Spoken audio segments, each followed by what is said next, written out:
Hey everyone. I just wanted to say that we recorded this episode a few weeks ago. Since then, there has been a lot going on in our country, but none of it will be talked about in this episode. Also, by the time this episode is released, who knows what will have happened before then? We may have been struck by a meteor, the supervolcano in Yellowstone may have erupted, or we could have been invaded by swarms of locusts. Pretty much nothing is off the table these days. We just didn't want you to think that we were being insensitive by not mentioning any of the current events in this episode. It's kind of hard to do that when you have to record weeks in advance sometimes, and things literally are changing every second of every day. So just enjoy this episode where we discuss all the movies and shows we've been watching before shit really hit the fan. We hope you all are safe and healthy, and please take care of each other.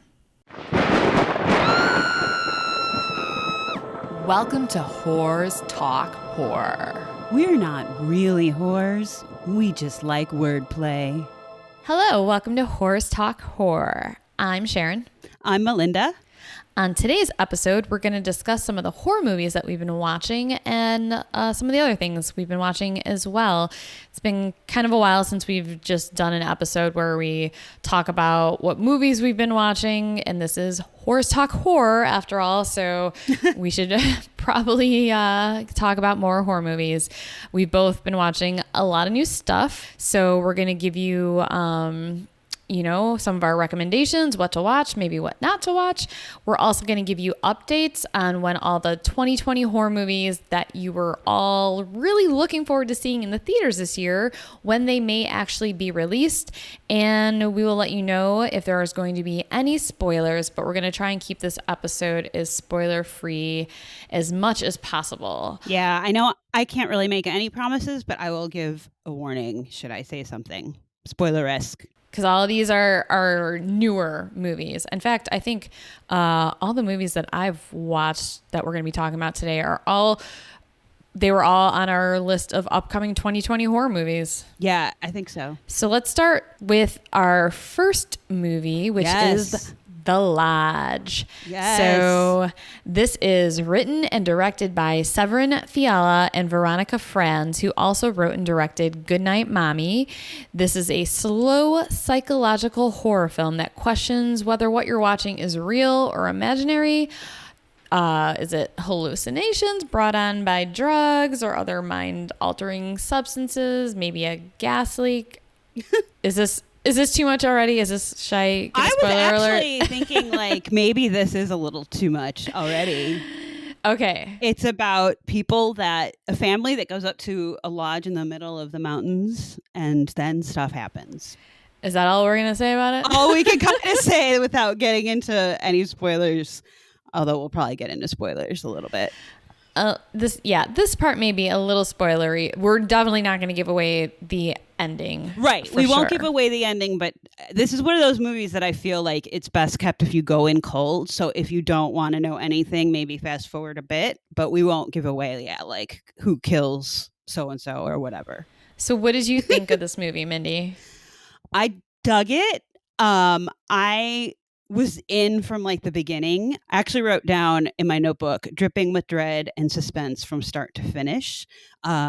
As I've talked about before, I really love this team, and they definitely have an awesome visual aesthetic.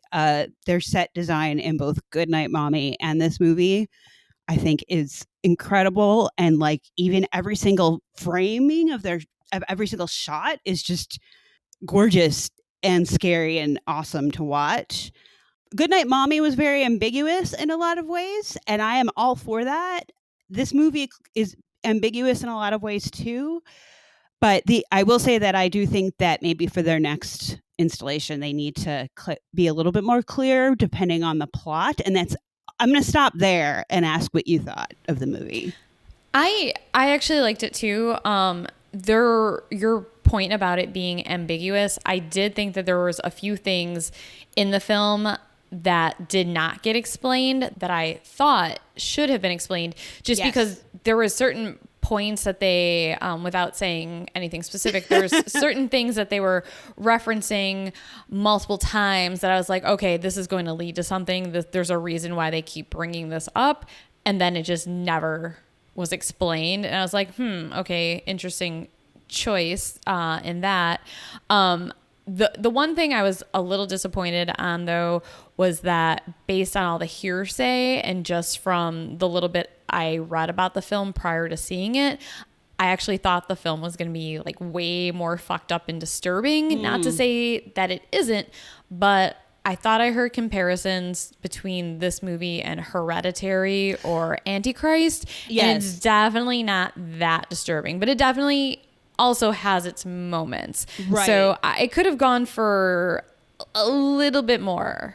Yeah, I will. I don't know if this is a spoiler or not, but I'll just say spoiler alert just in case. I think visually there is very much a connection between Hereditary and the Lodge. And this is why I said spoiler alert, because there's a dollhouse that figures significantly. Like instantly when I saw that dollhouse, I was like, wait, really?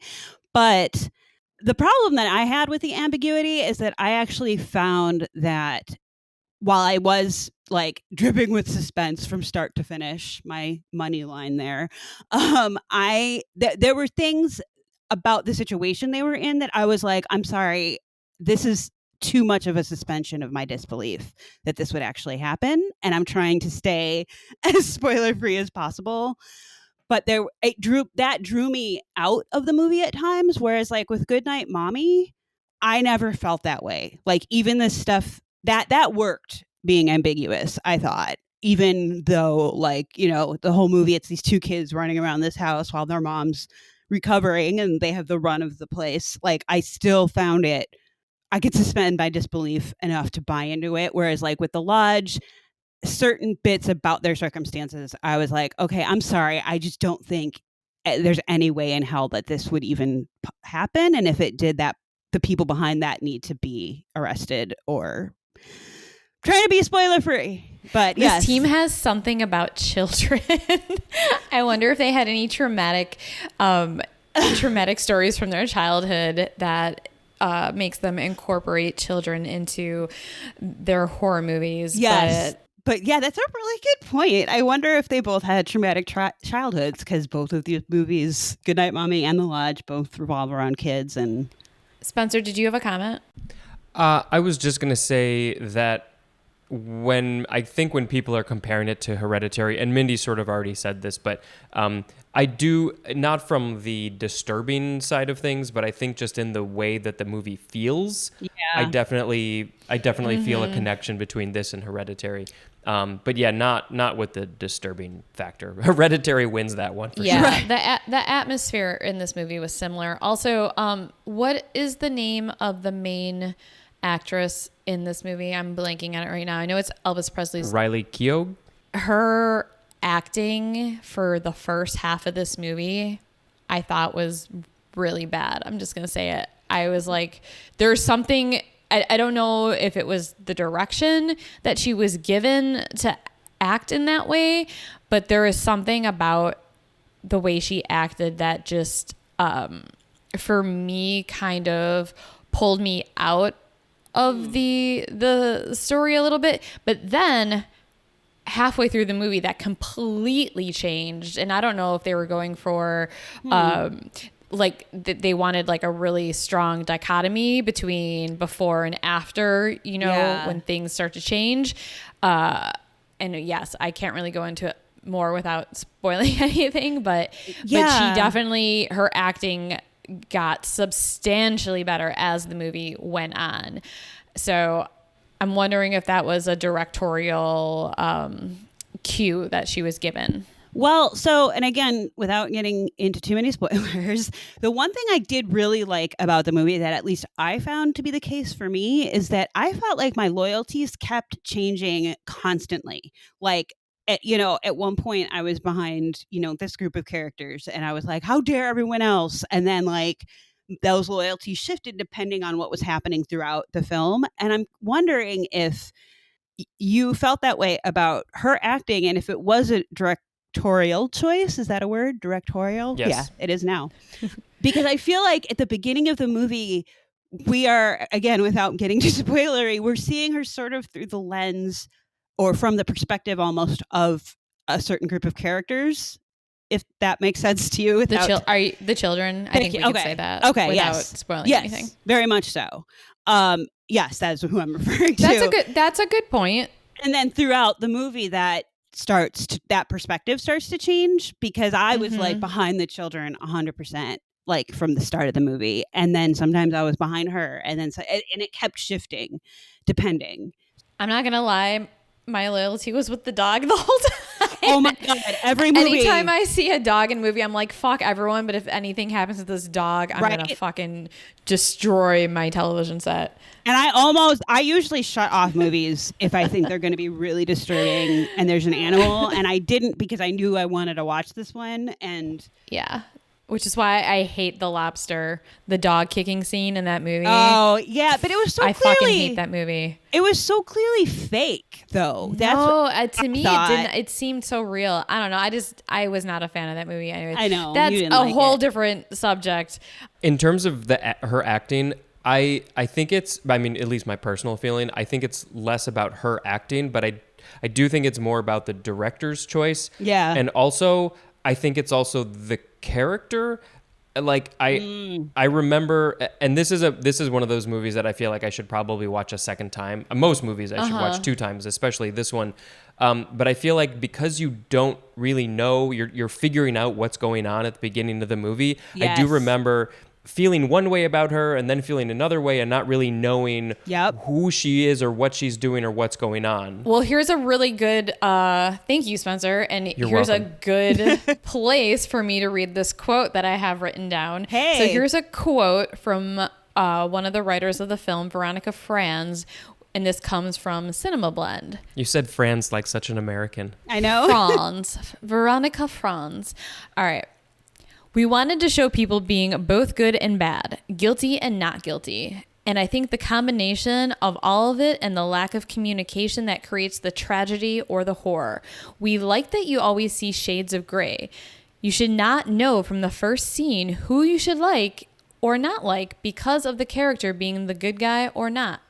We want you to like everyone and also at certain moments dislike them. I think they did a very good job with that, because as you both said before I even read that quote, you did like constantly, your loyalty went back and forth between characters and like who you should root for and who's the good guy and who's the bad guy.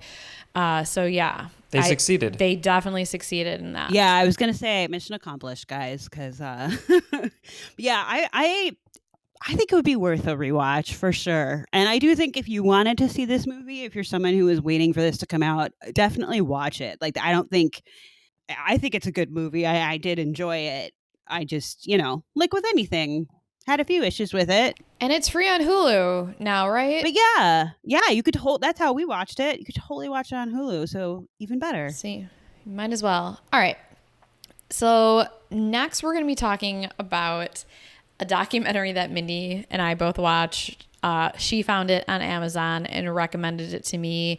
It is about the Hat Man. And is it just called the Hat Man documentary? I actually didn't even write down the damn title. I have it in my notebook. So Spencerpedia, look that up. Thank you. The Hat Man, Documented Cases of Pure Evil. Okay, that's the full title. Not sure why I wouldn't write that down. The documentary basically shows people talking about their personal experiences with seeing the Hat Man. They show semi-realistic reenactments of people's stories. I definitely think they could have edited down some of the stories a bit. People kept reiterating the same thing over and over again. Like, he didn't have any features and he just watched me and he had a hat, but no other features. And it was just a dark shadow, but no features. Like, okay, we get it. He didn't have any features. And the beginning of the documentary actually sucked me in right away. I would because agree. I personally saw the Hat Man when I was younger. I think I've talked about it on the show before. I think I definitely did when Adriana and Tatiana were on and we were talking about shadow figures. Yeah.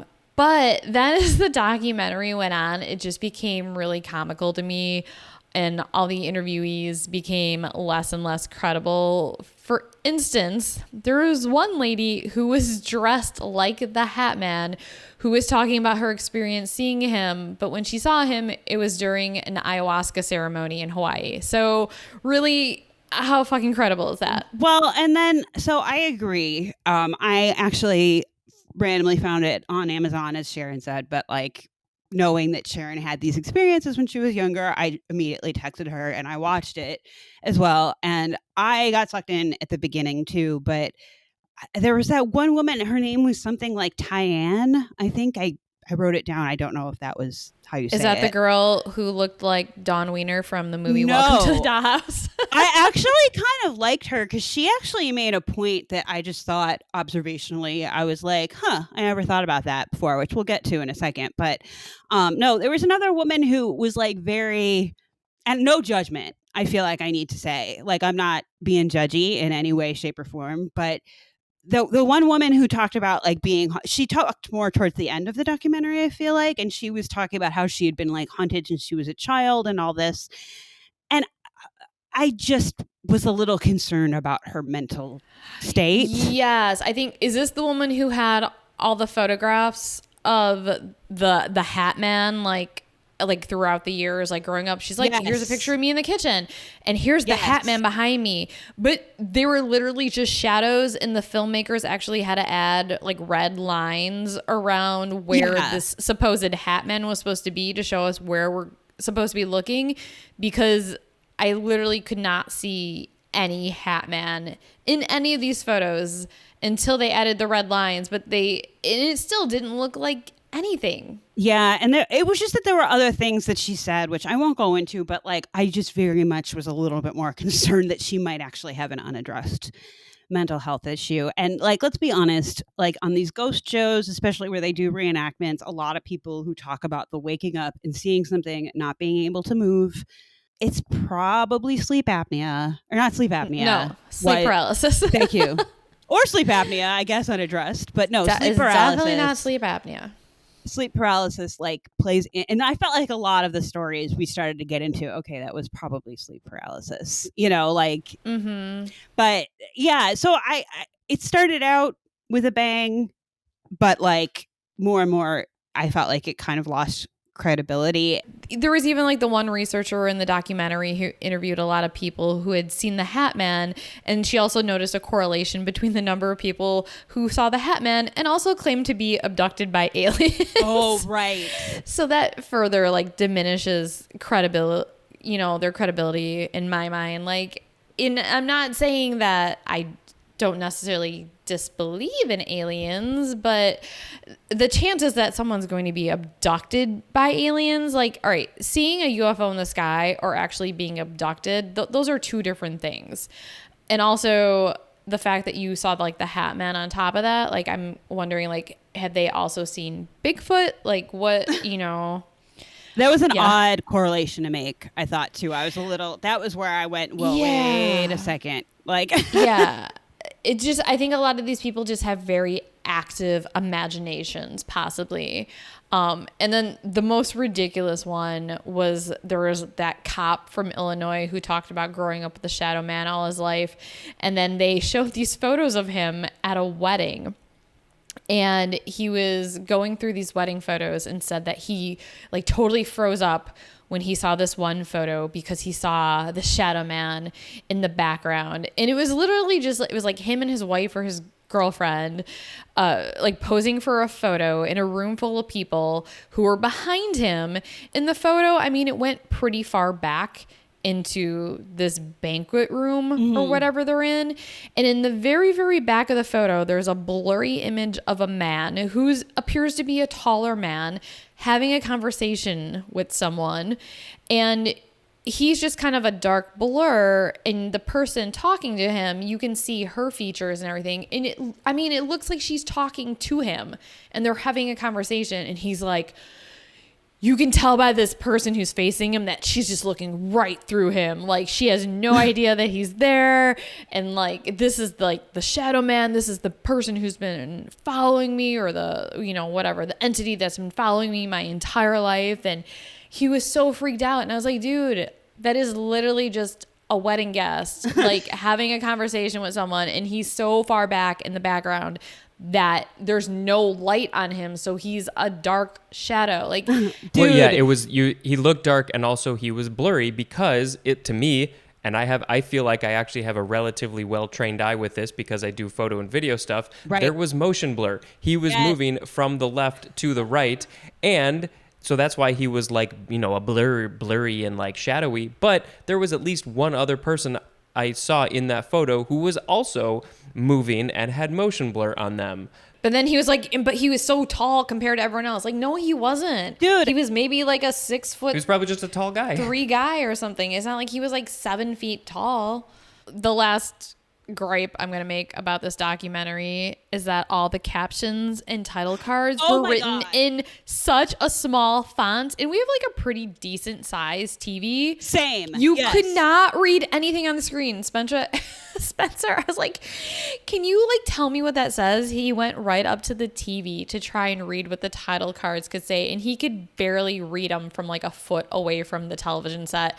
I don't know who the fuck designed that, but come on. Just like, honestly, if it was a brilliant documentary and still had that, I would be pissed. I've never had to pause something and rewind it to try and read the title card before. And I was doing that like constantly throughout this. You literally needed a magnifying glass. Yeah, as a video editor, I am shocked that stayed made like it that. to the final cut. Yeah, that was ridiculous. Yeah. I actually felt like this was the room 237 for the Hat Man phenomena.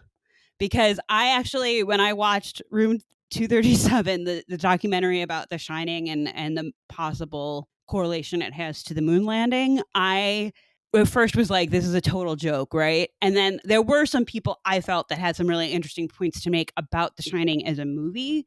Whereas like, I had the opposite effect with this, where it started out where I was like, this is cool and really legit. And then by the end, I was like, no, this is kind of not at all. So that was the first thing that I was like, this is totally the room 237 for this Hat Man phenomena.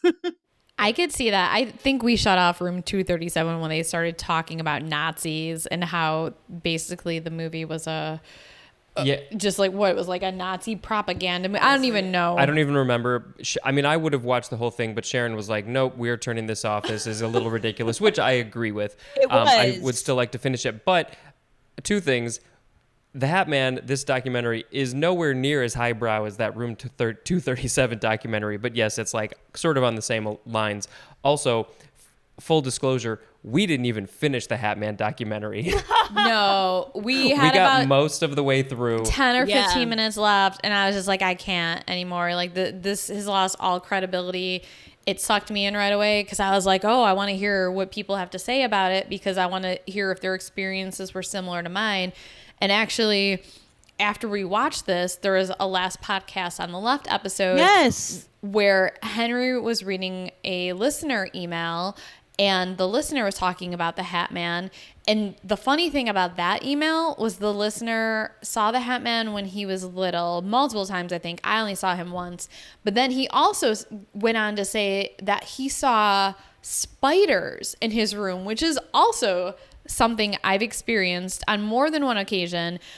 And this, I think, might have been some sort of sleep paralysis, even though I was like wide awake in bed and like talking to my then boyfriend at the time and was like, there's spiders like all over the corner of the room. Like, can't you see him? And he's like, no, you're nuts. I'm like, no.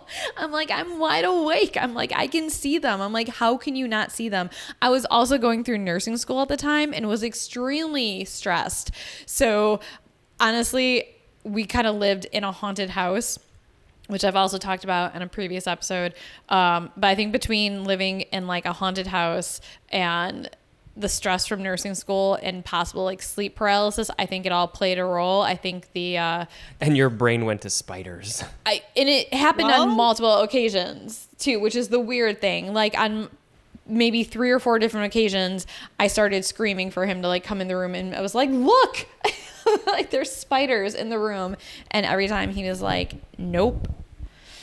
Okay, well, that actually, it's funny that you should mention that because I kind of wanted to bring a little bit of legitimacy, or I should say a little bit more. No, a little bit of legitimacy to this documentary. And Sharon, you did mention just now that you told me when we were little, actually, that you saw something that we now we didn't call him the Hat Man, but now kind of sounds like it might be the Hat Man phenomena or something like it. So surprise everyone. Allow me to introduce our interview for today. Oh, no. So I'm your credible source. She's the co-host of the witty, funny, and always creepy Horse Talk Horror podcast. Ladies and gentlemen, Sharon. Woo! So, okay, you did mention to me, I remember when we were little, how old were you when you saw what you saw? And can you tell us where you saw him, what you saw? So I think I was 7 or 8 years old. And I should say that every single night before I saw the Hat Man, I would wake up in the middle of the night and I had a nightlight in my room. And it gave me just enough light to where I could see basically everything pretty well in my room. It was kind of a bright light, but I would always jump out of my bed in the middle of the night. I would run to the living room. I would turn on all the lights in there. I would put on MTV and I would fall asleep watching music videos. This one night I woke up and in the corner of my room on top of my Barbie dream house, which was maybe like 3 or 4 feet high, and my room was probably, what is the average, like 10 to 12 feet high? Yeah, I don't know. Probably 8 to 10.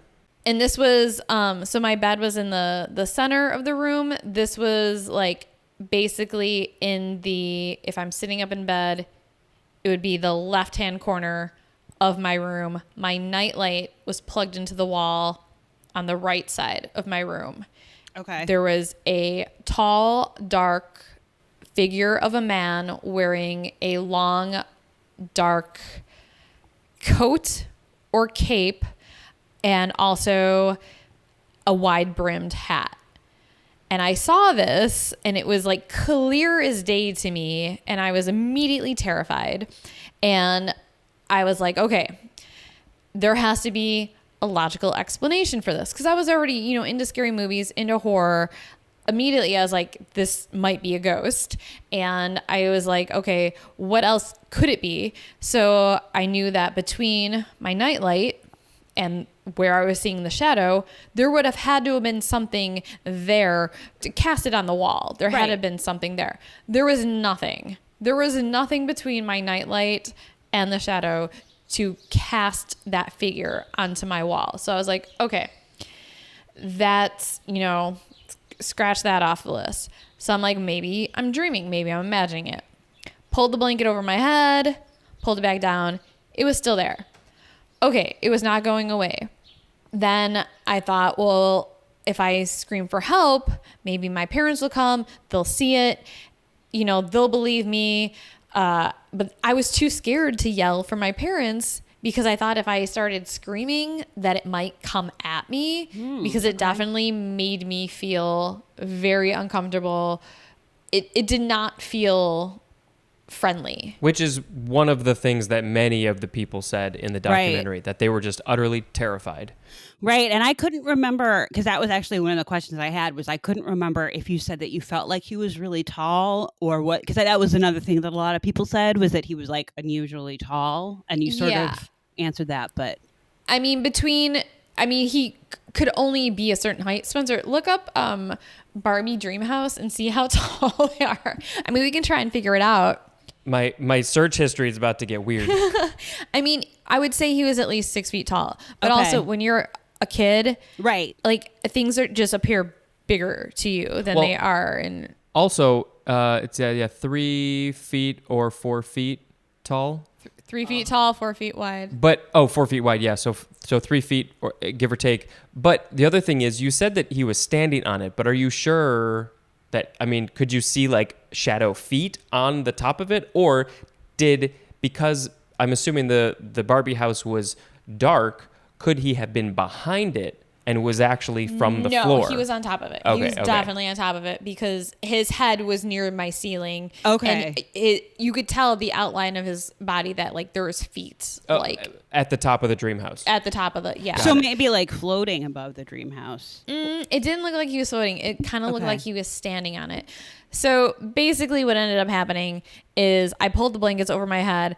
I turned the opposite way and just fell back asleep, and I never saw it again. And I continued to wake up in the middle of the night, the next night, future nights, never saw it again. And that Spencer's looking at Barbie dream houses. None of those are the ones I own. No. But I found one that's 6 feet 6 inches Jesus. tall. It's this gigantic. Look up Barbie dream house from the 80s. Because like I know there are different versions because I had one and I know that like somebody else had a different kind. Like maybe you had there was one that like had an elevator or something, and then I had one. Mine had the elevator. Yep, this it? Yep, that's it. And actually, right on the front, it says over 3 feet tall. Woo, yeah. So he God, he could have been like 7 feet if my ceilings were like 10 feet high. So yeah, and I told my parents about it. Of course, they didn't believe me. I knew they wouldn't believe me. And then later on, my aunt told me a story and this is like when I was a teenager. So this is years and years later. My aunt was telling the story about how my grandpa was going to bed one night. My grandma was already asleep and he turned off all the lights in the living room and he noticed basically what I saw, a shadow figure, a guy with a dark brim hat and like a long cloak or coat on. And he just slowly backed up out of the living room facing this figure. He did not turn his back to it and walked down the hall and went to bed. And my grandpa's he was a big man and did not scare easily. And this terrified him. And he didn't really like to talk about it, but he told my family about it. And then we never really talked about it again. And he saw it once.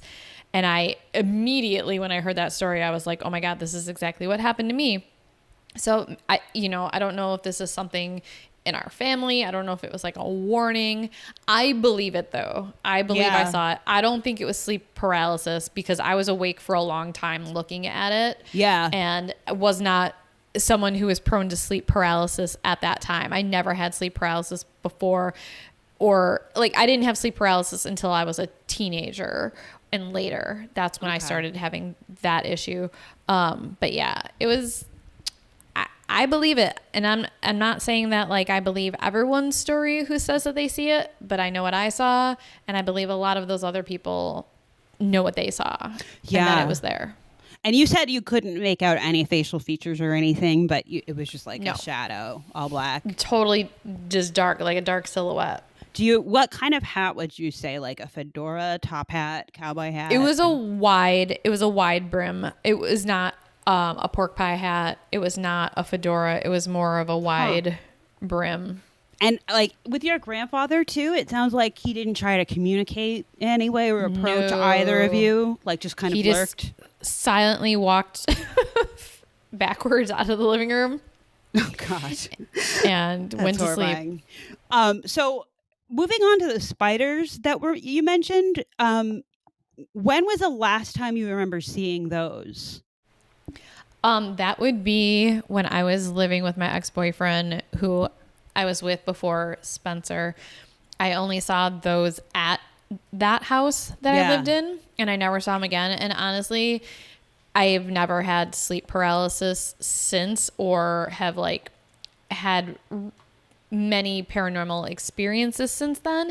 I've definitely had more, like I knew like when my grandma died, and I was like halfway across the country, and I basically knew when she was about to die. Spencer's grandma, who just passed away a few months ago, didn't I tell you like I had a dream about her or something? And then it was like within like a week or so, she died. But yeah, I basically like predicted all of my grandparents' deaths. So that that's a little freaky. I've had a lot of things like that, a lot of weird synchronicities, but I've not really seen anything. But in terms of when she saw the spiders, it was probably at least a decade ago.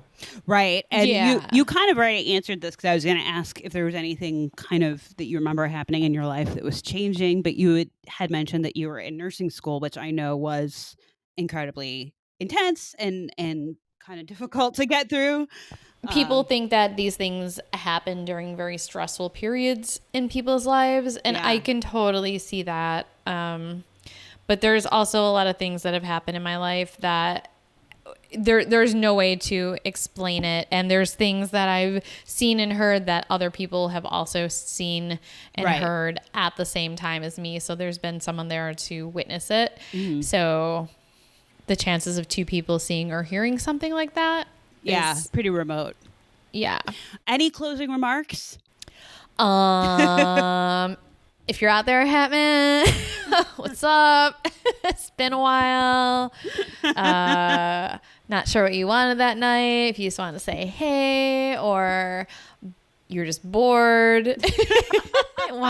He just likes watching And eight-year-old it felt like, girls. yeah, scaring the shit out of a little girl. But, you know, it's cool. It's cool. I forgive you. And what doesn't kill you makes you stronger. Well, thank you, Sharon. I have some closing thoughts on Barbie dream houses. Okay. Sorry, just real quick. I know some of you were super excited when I said I found a 6-foot tall Barbie dream house. Unfortunately, it's only a cardboard front. Son It's of like a thing that kids can take their picture in front of. So there's no 6'6" Barbie dream houses out there. lame. Not yet. Not yet until we make one. But the Barbie house that you had is the simplest thing I have ever seen. Oh, It's yeah. just like it's plastic and cardboard. Right. It's just 4 platforms with plastic dowels basically holding Yep. them up with just cartoon wallpaper pasted on the back of the rooms. And I mean, you look at the Barbie dream house today. Dude, and it was- it's incredible. It was in the 80s. Who don't judge.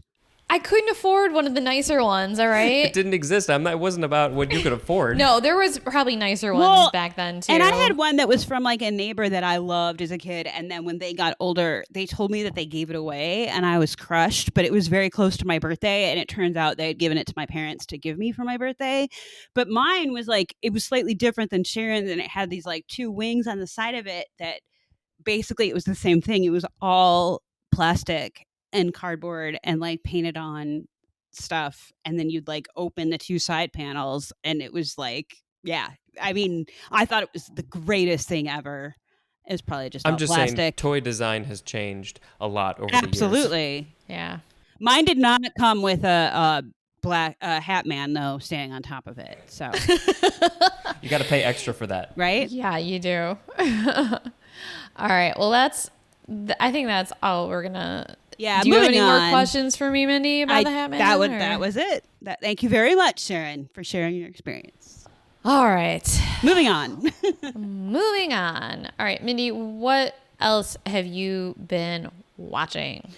I randomly actually watched this movie called One Missed Call. That's not what it's called. Actually, it's Japanese, but that's what it translates to. And it's by, how do you say that name, Spencer? Takashi Miike. There's naturally an American remake, but I happened upon it and I watched the original, and I just wanted to mention it because it was fun to watch. It's not new by any stretch, but it was new to me. It's kind of like if you ever wanted to see The Grudge and The Ring mixed together, this would be your movie, but the final girl's not as cool. So you recommend it? I do, just because I think all of those movies are kind of fun, but I've not seen the American version. I don't know. I think that might be on like Amazon or something right now, so I can't vouch for that. But the original, the director, he is known in the horror world, and regardless of what I thought of the final girl, there were of course suspenseful moments. I'm a sucker for any sort of Eastern horror film, so. And how are the scares in this? Good. I mean, it's basically, I didn't really talk about the plot, did I? Basically, No, we know nothing about this movie other than you watched it. what happens is a group of young people end up getting these strange calls and voicemails on their phones, and they look at their phone and it says 1 missed call, hence the name of the movie. Once they listen to the voicemail, they basically hear their own death. Or Ooh. in the case of one girl, she was getting photo texts, like with an image. And the texts all come from the phone of a friend of theirs who's like been missing or deceased. So like and it was cool because it was, the original movie is a bit dated. So like they had flip phones, but like they could still do like, you know, photo text messages. So like the one girl got a picture and it's of herself facing the camera and there's something moving behind her. And then like, I've already said too much, but Yeah, that sounds super creepy. it was creepy. I'm a little curious about the American remake, but if anyone's seen the film Audition that the same director has done, he knows his shit when it comes to suspense and horror. And I mean, I was freaked out, so I recommend it. But yeah, I just happened upon it and wanted to mention it. I thought it was really fun. Cool. Yeah. Sharon, what else have you watched? So I watched Vivarium. Have you? I have not seen this. Okay. I didn't think you have seen this. This is that movie with Jesse Eisenberg and Imogen Poots. It's about a young couple looking for the perfect starter home, and they find themselves trapped in a mysterious labyrinth-like neighborhood of identical houses. This is one of the movies that we talked about in our upcoming 2020 horror movie episode. So basically they moved to the suburbs? Yes, but like the worst possible subdivision that you could ever imagine. Okay. Yeah. So overall, I would not recommend this. I didn't really like it that much. I definitely thought there was more style than substance. I'm not really sure what the theme of the movie was, or the lesson, or the moral of the story. It didn't really convey that to the audience. I don't think it definitely left a lot of questions. But ironically, it did kind of portray what it's like for pretty much the entire world right now. Although obviously this movie was made way before the pandemic, but the characters in the movie basically can't really leave their house or go to work. There's no other human interaction except for between the couple, and, well, I guess mini spoiler, they get a surprise baby delivered to their doorstep. And they get boxes of supplies that just show up at their house whenever they need them. So it's eerily similar to kind of the way life is now. And, you know, I don't think the writers had that in mind when they wrote this movie. One of the writers, Lorcan Finnegan, said, quote, "I think there's no wrong interpretation of the film, and I'm really interested in other people's interpretations because you don't even really know where ideas come from. They sort of percolate through absorption of whatever your culture and society is creating at the time." So I did appreciate reading that. Yeah. Because, like I said, the movie left a lot of questions for me. I think that his quote is a lot like how David Lynch is, who I'm a huge fan of, but David Lynch lets the viewer interpret his films, and he won't ever say that your interpretation is wrong, and basically art's subjective. And even if the writer had one thing in mind, other people are allowed to have different interpretations if they want to, which I appreciate that in a writer or director. I don't like when filmmakers are so pretentious and they're like, no, like, woo. Sorry. She accidentally hit her water bottle. When writers, directors are like, no, like, this is what my movie's about, and if you don't understand that, then you're obviously an idiot, and blah blah blah. Like, I can't stand when filmmakers do that. So I have to say, though, like that. Mm-hmm. Oh, I'm sorry.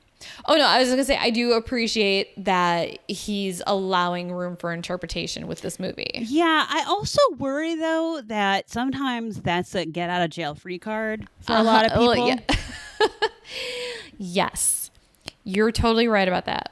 Like David Lynch, I don't feel that way about, because I feel like he gives us enough that we can kind of get an idea, a basic idea of what's happening, and the stuff that he leaves up to our imagination, I'm fine with. But that does it. Not very many people can pull that off, as we've sort of mentioned with like The Lodge, and it sounds like with this.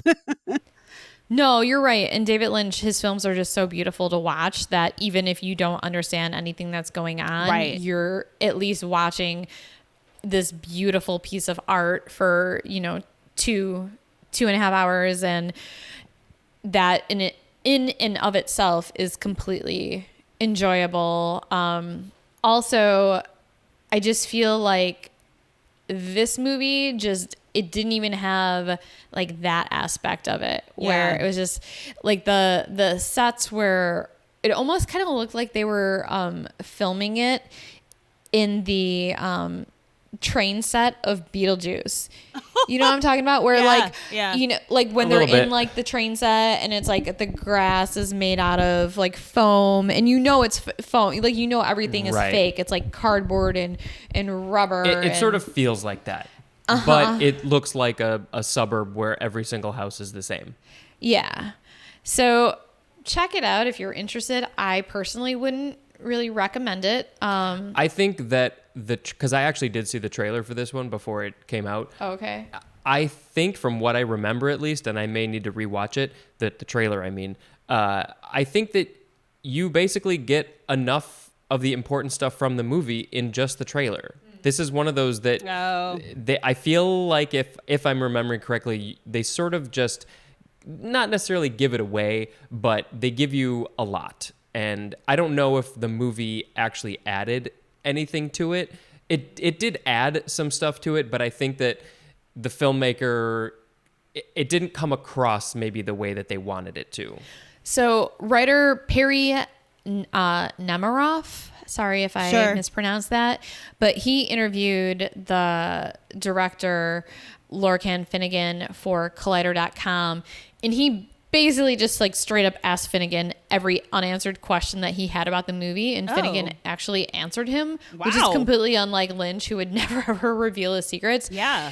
And like you said, Mindy, it can be like kind of a cop out to be like, oh, it's, whatever you want to interpret this film to be, because you don't actually have any creative thoughts that you put into the movie. You're just like, oh, well, this seems kind of cool. Let's do this. So I read this after I saw the film, and it didn't make me like the movie anymore, but if you're interested, go check out the interview if you want answers to some of the questions. If you have seen this film and are feeling a little underwhelmed like I am, basically, final thoughts, and I'm not the only person who has said this. I've read a lot of reviews of this movie who have basically said the same thing. The movie could have been better as a short film, like a Twilight Zone or a Black Mirror episode. And okay. That's my final thoughts on that.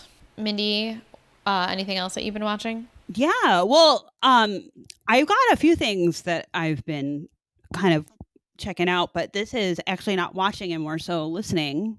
Actually, all listening. I discovered this new podcast like production company called Q Code. That's the letter Q and then code.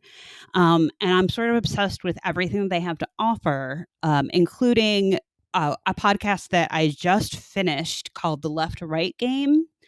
It stars and it's produced by Tessa Thompson, who is just an all around awesome lady, but you most recently probably know her from, I think she was in the new Men in Black movie, and then she is on Westworld as well. Basically, she plays a reporter who has heard about kind of like we touched on with the Cecil Hotel stories, the one possible explanation for Eliza Lamb, the elevator game, which is a Korean like folklore kind of game. This is about Tessa Thompson, as a reporter, finds this story about what's called the left-right game, where you start at a specific point in geography, like in this town where she is, which isn't really identified or specified, but that's okay, and it works in this context. And you start from a specific point and make left rights in a specific order, and it takes you to a new dimension, supposedly. So she's doing this basically story about someone who frequents this game and has experience with it.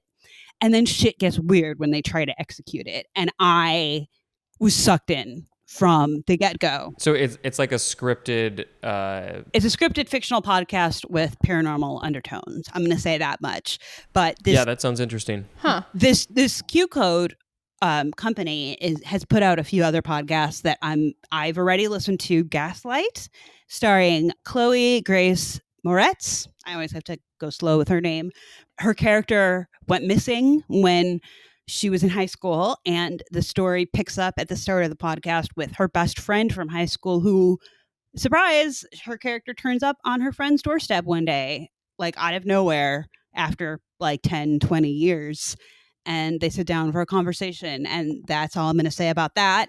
And they just started a new podcast called Braska, which I don't know very much about because I literally just started it like this week. But they also have an offering called Carrier, which is in my list to listen to, starring everyone's new favorite, especially mine, Cynthia Erivo from most recently the HBO. What was the show? I'm totally blanking on it. The Stephen King show. The Outsider. Thank you. She was on The Outsider. Don't put me on the spot like that. Sorry.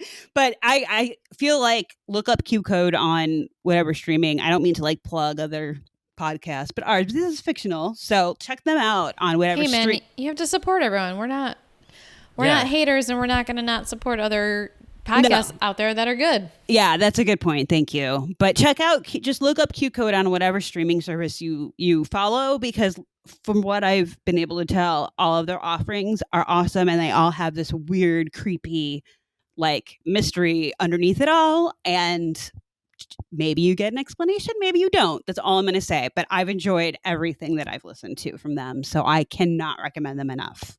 Have you watched the movie The Platform yet?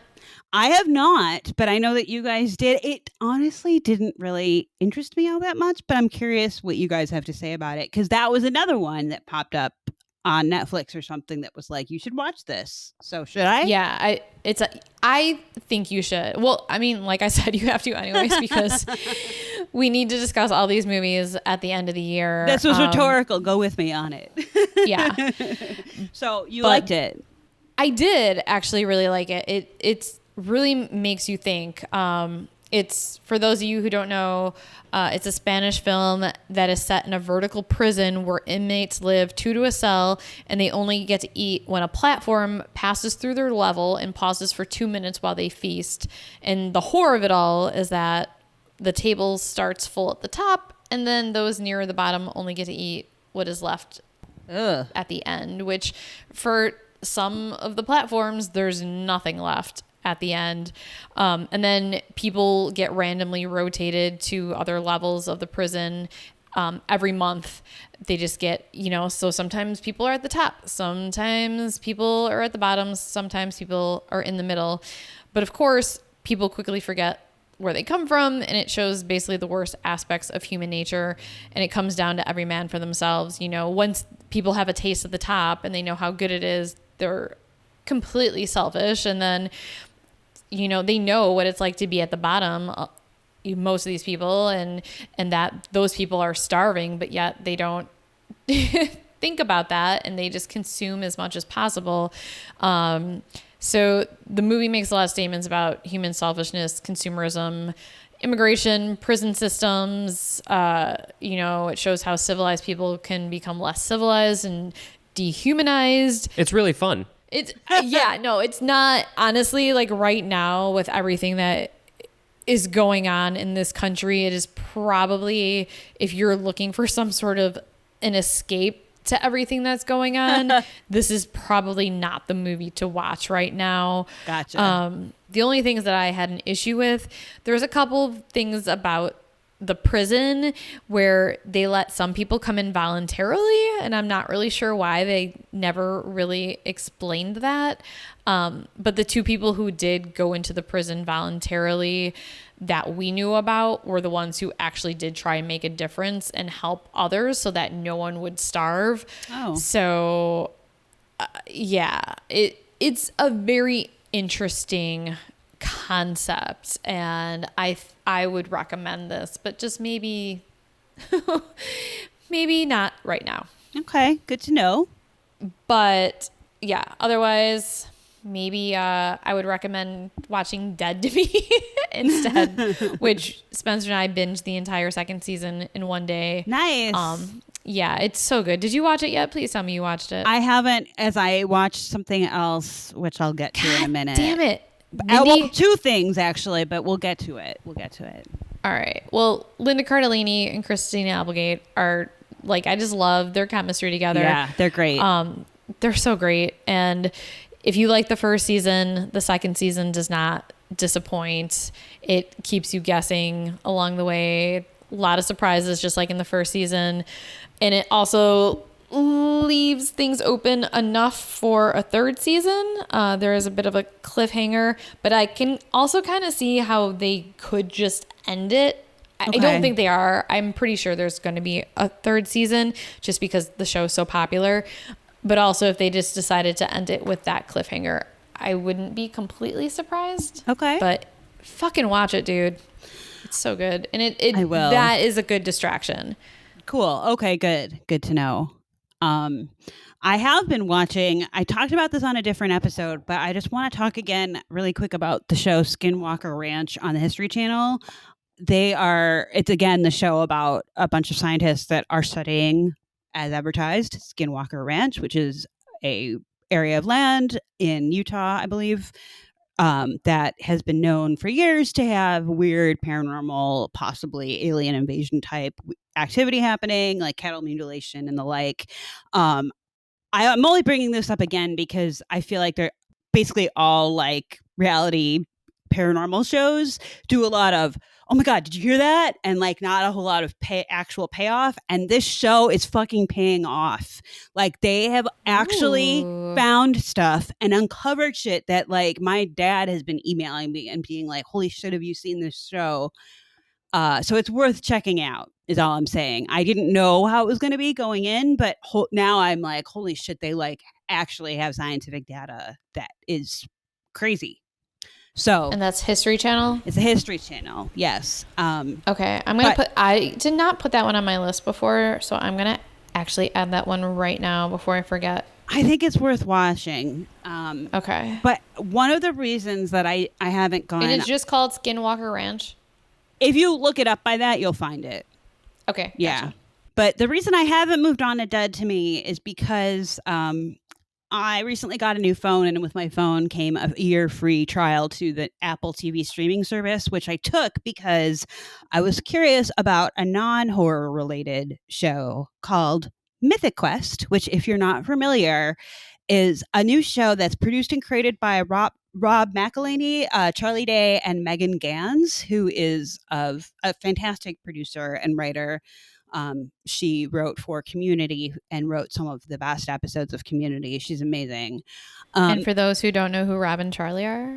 They are the co-creators and producers as well of the show It's Always Sunny in Philadelphia, which is, I know Sharon and I are huge fans, and that's why I wanted to watch this show. But also Mythic Quest is about a tech company, specifically a gaming company, and they produce the live action role play game called Mythic Quest. They are on the verge of releasing their very first expansion pack. If you're thinking right now, this sounds kind of nerdier, but like Silicon Valley, you're not wrong. But this show kind of kicks Silicon Valley's ass. And I'm going to just say that because I'm a fan of Silicon Valley, but I've had issues with it, and I do work in the tech field. And I will say that, like, while yes, women are rare in the tech field, Silicon Valley has been criticized for kind of glossing over that and not dealing with that issue. Whereas Mythic Quest, there's a good chance that it wouldn't even exist without Silicon Valley, but it was way funnier and makes more and better points about the tech industry and is much less mean-spirited than Silicon Valley. And they, at the very end of the season, did this epic as fuck work from home episode during the pandemic. And I cannot recommend this show enough. The problem is, who the fuck is buying into Apple's streaming service? Like, I literally got a year-long free trial, which is why I did it. So if you're someone that has access to that service, check out Mythic Quest because it's so good. It's so good.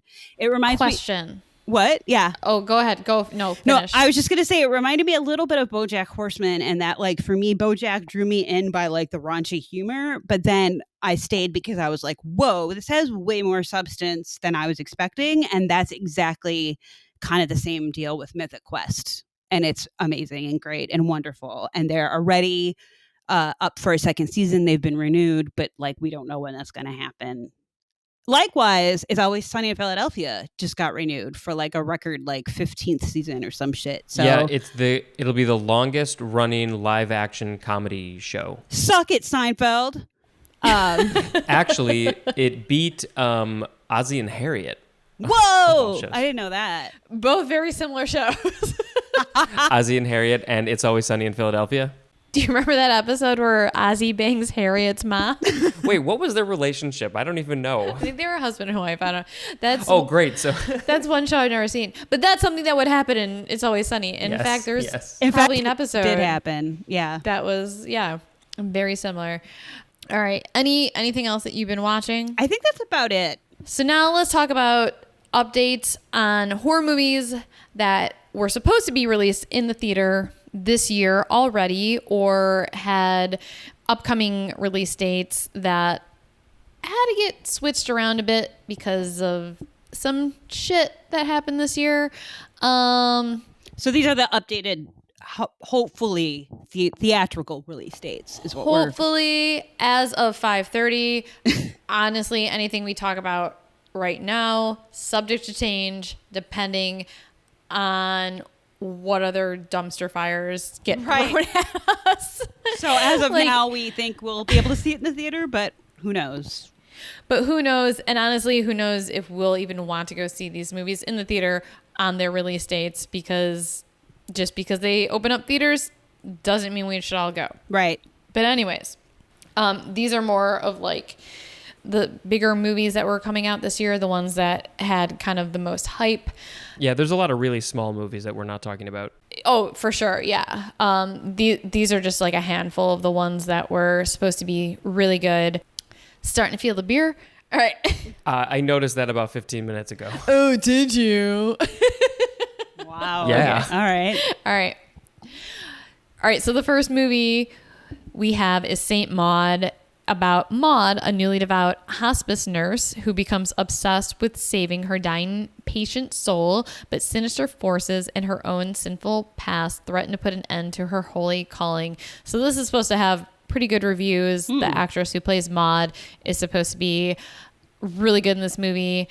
No release date has been set as of now, though. So, wah, wah. That's your update. That's my update. Is there still no release date? Remember that this movie exists, but we don't know when we're going to see it. I mean, I was kind of excited to see this because it sounded great. Interesting, and the acting was supposed to be really good. So that's why I added it. Mindy? So, Antlers, starring Carrie Russell. Woo woo! I love her. It's still set for a fall release of this fall 2020. To recap, this is about a small town teacher in Oregon and her local sheriff brother who become worried about one of her students who may be keeping a paranormal creature in his home. This film was based on the short story The Quiet Boy, written by Nick Antosca. I'm going Antosca? I'm going with that. Antosca? Antosca, okay. Which can be read on the website Guarnica. And I read it, and it's a good story. Yeah, so. I have to read that. I haven't yet, but I will now for sure. So if the movie doesn't come out this fall, just read the short story. Well, I'm going to anyway. What's next, Darren? So I know this next movie, Mindy and I are super excited to see, Antebellum, starring Janelle Monáe. It's her new horror movie that was supposed to be released on April 24th. Now it's set for release on August 21st, which is kind of soon. So who knows? This might get pushed back even more. But Monáe plays a successful author who finds herself trapped in a horrifying reality and must uncover the mind-bending mystery before it's too late. So this is one of those movies where I would think they would probably just keep pushing it back other than releasing it to VOD. I will say that I haven't gotten very far, but I did watch 1 or 2 episodes of the show Homecoming on Amazon Prime, and it's based on a podcast. Her new show. And she's for season 2. The season 1 was based on a podcast that like actually starred the doctor who's played by Julia Roberts in the Amazon Prime series. The podcast starred Catherine Keener in that role and Oscar Isaac as the patient she was working with, which I did not listen to, surprisingly, because I'm a huge fan of Oscar Isaac. But I did watch a few episodes, which is of season 2 of Homecoming, which is sort of related to season 1. But Janelle Monáe is the lead in that, and she's as awesome acting as she is musically. So I want to see Antebellum like any way, shape, or form. If it's in the theaters, if it's on VOD, I don't care. I just want to see it. Yeah, this is one I would prefer to see in the theater, but if we have to watch it VOD, then that's what we have to do. This next movie, though, I do not think they would release to VOD. I think this would just keep getting pushed back because it's kind of a bigger film as well. And that movie, Quiet Place. Oh, huh? I was going to say, and that movie is? And that movie is, Mindy, Quiet Place 2, which now has a release date of September 4th, my birthday. It doesn't, oh, yay. It doesn't matter, though, because I'm still going to watch this at home because I had a huge emotional response to the first movie, and I am not risking. Because you don't want to cry in public. I'm not risking being a hysterical freak show in public, no. But I do want to see this movie because Cillian Murphy's hot, and he's in it, and I love the first film, so yes. Also, I'll take the next one we have on our list. Spiral from the Book of Saw by Chris Rock. It's Saw's reboot. Now has a release date of May 21st, 2021. Holy shit. Yeah, they really pushed that one back. Actually, I had to update this because originally, maybe like a week ago or a couple weeks ago, it was supposed to be released this fall. And then I double checked everything today to make sure the release dates were still accurate. And it was like, nope, 2021 now. So yeah, that shit changed. But you know what? This is definitely one I want to see in the theater. So yeah, agreed. Yeah. All good things come to those who wait. Hopefully. Do you want to, we could jointly do the last one because we're both from Chicago. Sure. All right. The new Candyman reboot has a release date for September 25th. Definitely one we have to see in the theaters, I think. I agree.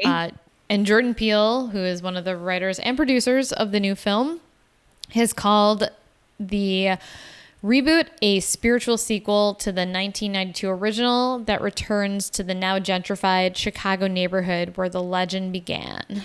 It is said that it will bypass the events of the 2 Candyman sequels, Candyman Farewell to the Flesh from 1995 and Candyman Day of the Dead from 1999. I think I saw that the original, though, is playing on HBO right now, so I'm going to rewatch it for surezies. And I've never seen it. Oh, what? Really? You should watch it. You've never seen it? All right. We're going to watch that. Yeah. Oh, yeah. I've wanted to see it for a long time, but, you know, just haven't. We'll make sure to watch it before this reboot comes out. For sure. Well, and it's related to Chicago and Chicago neighborhoods, so it's definitely worth a watch. And last but certainly not least, for all you David Lynch fans out there, if you have not already, you can now subscribe to David Lynch Theater on YouTube, Yay. Which he created back in November of 2018, and he just started adding new stuff to his YouTube channel. He's been putting out his weather reports again, and also he just started putting out short videos called What is David Working on Today?, which are really short, less than 2-minute videos of what he's doing in his workshop or art studio, whatever, I don't know what he calls it or refers to it as. But he also put out a 10.5-minute animated short film called Fire, or Pozar, which I believe is the Polish word for fire. Did you watch that yet, Mindy? I haven't. God damn it. I've been watching other stuff. I know. I'm sorry. It's 10.5 minutes. I know. I'll watch it. It's beautiful. I loved it. I actually need to watch it again. But yeah, definitely check out Fire, or Pozar. It's written, drawn, and directed by David Lynch. It's animated by Noriko Miyakawa. Very good. I can do it, Spencer. All right. animated by Noriko Miyakawa, and music by Marek Zabrowski. He has a thing for Polish stuff because in Inland Empire, that's the whole crux of that movie is this Polish folktale. Well, yeah, and also I believe they filmed a lot of it in Poland, and then That's there awesome. was, he's had a lot of artwork over there. He definitely loves that area. I forget the name of the town that he filmed a lot of the scenes for Inland Empire in, and he actually, I think, had some big art show over there within the last few years. But yes, he does have a thing for Poland, which, hey, What up? we're both Polish, so that's awesome. But yeah, I've been watching all his stuff, and I'm, it's kind of one of the highlights of this whole quarantine is seeing the things that he's putting out. And I love that he's putting new stuff out and still being as creative as he's always been.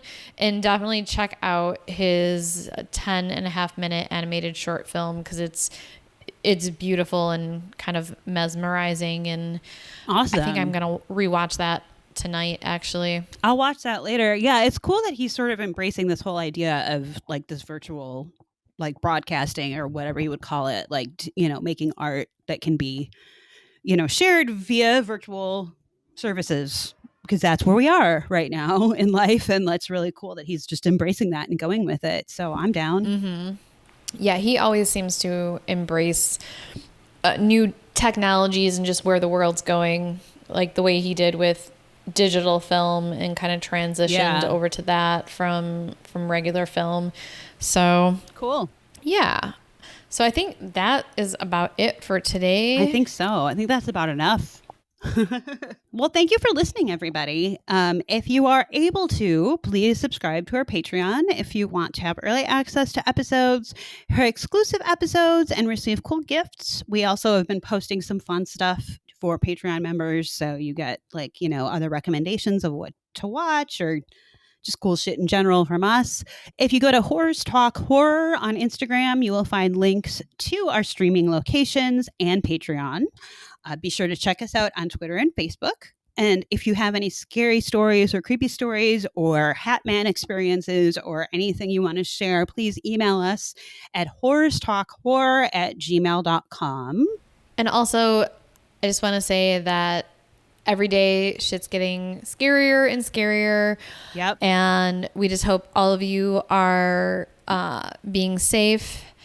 We hope you're all just being safe and taking care of each other and being nice to each other and kind to each other, because that's what we need to be doing right now, I think, right? Yep. Yes. Don't hate, just love. Nay, there we go. And as always, thanks for getting creepy with us.